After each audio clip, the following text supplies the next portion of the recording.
I still love you. And that's okay. It's a quiet truth that lives in the spaces between my breaths, a soft hum beneath the noise of my day. I still love you, and I'm finally learning not to fight it. But loving you feels like a deep, constant, nagging ache. It's the ache of knowing your heart, of knowing the goodness in you, but also knowing that goodness isn't enough. It's not enough to make you stay, to make you choose me, to make you love me in the way I need to be loved. It's the hollow pain of being an option, never a priority. And the memories, they come in waves, don't they? Sometimes, they're gentle, like the ghost of your hand on my back. I'll be driving, and suddenly I'll hear the echo of your laugh. That specific, uninhibited sound that used to make my entire world feel bright. I'll smell a certain cologne in a crowd, and for a split second, I'm right back there with you. Your touch, your voice, the way you'd look at me in those rare, unguarded moments, it all floods back. For so long, those memories felt like home. They were a safe harbor I could return to when the present felt cold and uncertain. I wrapped myself in them like a warm blanket. But now they feel like ghosts haunting the hallways of my mind. The warmth has been replaced by a chill. The home I built in my head is just an empty house, filled with echoes of what used to be. What I thought was a sanctuary has become a beautiful, painful prison. I can't count the number of nights I've spent awake, staring at the ceiling, replaying every single moment between us. It was like watching a movie on a loop, frame by frame, desperately searching for the exact scene where it all went wrong. Was it something I said? Something I did? I dissected every conversation, every text message, every shared silence, trying to find the clue, the mistake, the reason for the distance that grew between us. I was a detective in a crime with no culprit, searching for answers that you were never going to give me. And through all that searching, a slow, painful realization began to dawn on me. Staying here, in this limbo, in this half-love you were offering, it was breaking me.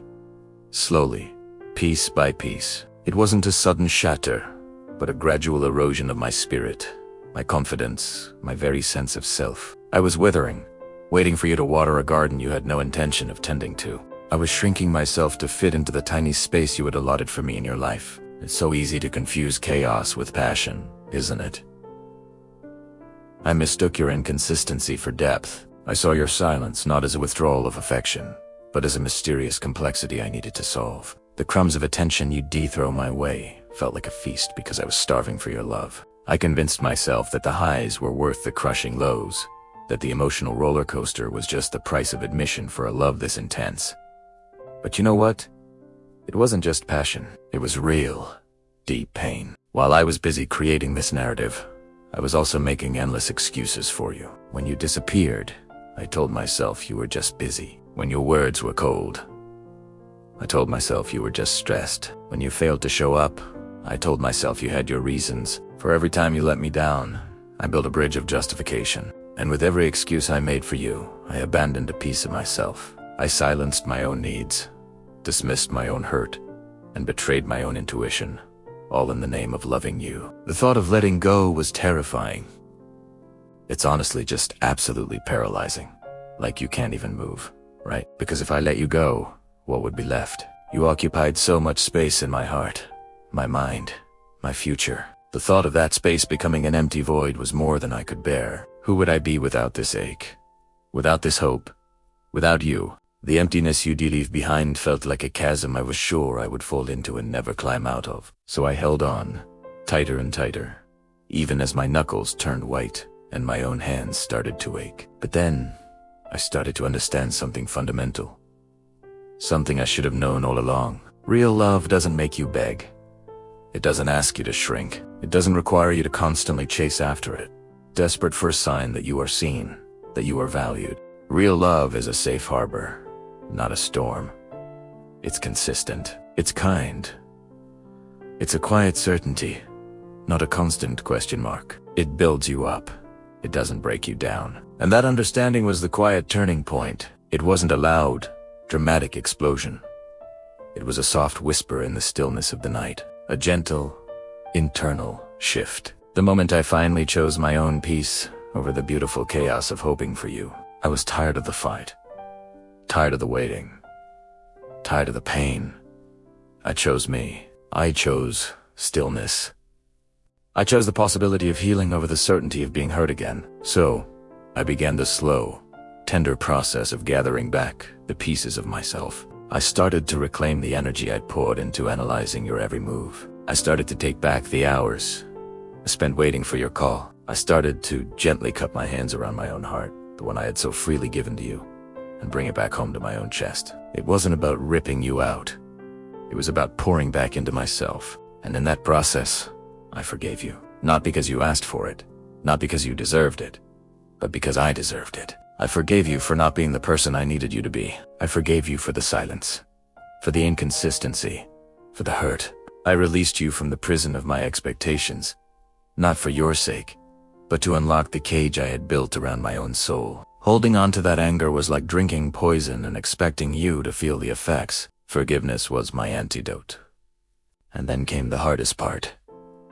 Forgiving myself. Forgiving myself for loving someone so deeply who couldn't love me back in the same way. Forgiving myself for staying too long, for ignoring the red flags that were waving right in my face. Forgiving myself for believing my worth was tied to your validation. I had to show myself the same grace I so easily offered to you.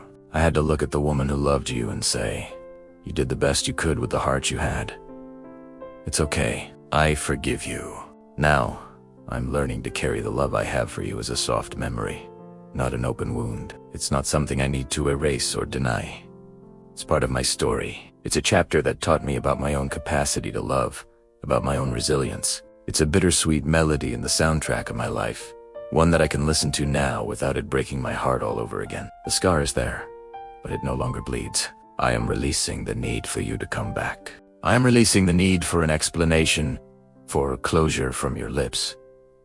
I'm giving it to myself. I no longer need you to validate my experience, or to say the words I once longed to hear. My healing is not dependent on you anymore. It's my own sacred work, and I can feel it. I can feel the weight lifting, slowly but surely, with every day that I don't check my phone. With every moment, I choose to focus on my own joy. The heavy cloak of waiting is finally slipping from my shoulders. It's a lightness I haven't felt in so long. I am walking forward now, tentatively at first, but with more confidence each day. I am walking forward lighter, trusting that the space you once occupied won't remain a void, trusting that it will fill with new experiences, new joys, and a deeper, more profound love for myself, trusting that something better is waiting for me on the other side of this heartbreak. I've come to believe that letting you go is the highest, most difficult form of love. It's an act of love for you're releasing you to be who you are, without the pressure of my needs. And more importantly, it's the ultimate act of love for me choosing my own well-being, my own future, my own peace. So yes, I still love you. A part of me probably always will. But I love me more now, and I'm letting you go. Thanks for watching. Don't forget to like, comment, and subscribe.